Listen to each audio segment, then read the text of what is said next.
क्या आप भी गरीब पैदा हुए हो तो ये आपकी गलती नहीं है, लेकिन अगर आप गरीब ही मरते हो तो उसकी वजह कुछ और है। कड़वा है लेकिन सच है, और ये बात मुझे बहुत देर से समझ आई। मैं एक ऐसी जगह से आता हूँ जहाँ सपने देखना भी लग्जरी माना जाता है। लोग कहते थे जितना है उसी में खुश रहो, ज्यादा सोचने से कुछ नहीं होता, और धीरे धीरे मैंने भी वही मान लिया।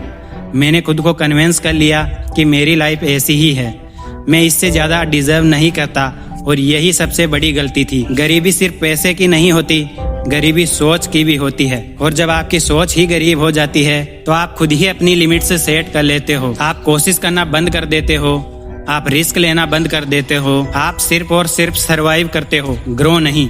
मैं भी वही कर रहा था, सेफ चल रहा था, ना कोई बड़ा सपना ना कोई बड़ा गोल, बस सिर्फ दिन निकल जाए, मेरे लिए यही काफी था। लेकिन अंदर कहीं एक आवाज थी जो बार बार कहती थी ये तेरी पूरी कहानी नहीं है। फिर एक दिन कुछ ऐसा हुआ जिसने मुझे सोचने पर मजबूर कर दिया।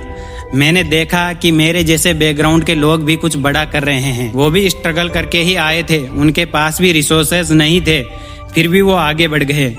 और यहीं से मेरे दिमाग में एक सवाल आया, अगर वो कर सकते हैं तो मैं क्यों नहीं। उस दिन मैंने पहली बार अपनी सिचुएशन को बहाने की तरह नहीं, चैलेंज की तरह देखा। मैंने समझने की कोशिश की कि प्रॉब्लम मेरी गरीबी नहीं थी, प्रॉब्लम मेरी सोच में थी। मैंने खुद ही अपनी लिमिट्स बना रखी थी, ये मेरे बस का नहीं, मेरे पास रिसोर्सेज नहीं, मेरे पास सपोर्ट नहीं है। और सच्चाई तो ये है, ये सब सिर्फ बहाने थे। उस दिन मैंने डिसाइड किया कि मैं अपनी रियलिटी चेंज करूंगा, एक रात में नहीं, ना ही जादू से, लेकिन स्लोली स्टेप बाय स्टेप। फिर मैंने फ्री रिसोर्स से धीरे धीरे सीखना शुरू किया।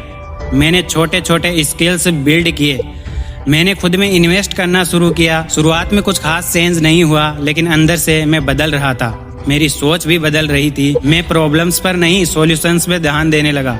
धीरे धीरे अपॉर्चुनिटीज दिखने लगी जो पहले भी थी लेकिन मुझे दिखती नहीं थी। यही डिफरेंस होता है रिच माइंडसेट और पुअर माइंडसेट में। एक प्रॉब्लम्स देखता है तो दूसरा अपॉर्चुनिटीज। लेकिन यहाँ एक और कड़वा सच है, सिर्फ माइंडसेट चेंज होने से सब कुछ नहीं बदलता, क्योंकि बहुत लोग मोटिवेट होते हैं, कुछ दिन एक्शन भी लेते हैं, फिर वापस वही के वहीं आ जाते हैं। क्यों?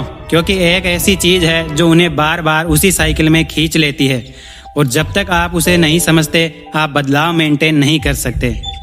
मैं भी कई बार उसी चक्कर में फंसा हूँ, लेकिन जब मैंने उसे जड़ से समझा तब जाकर रियल चेंज आया। आखिर वो मूल कारण क्या है और कैसे आप उस चक्कर से बाहर निकल सकते हो, वो मैं आपको अगले व्लॉग में बताऊंगा।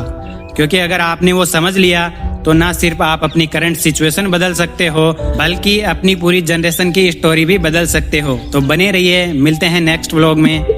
धन्यवाद।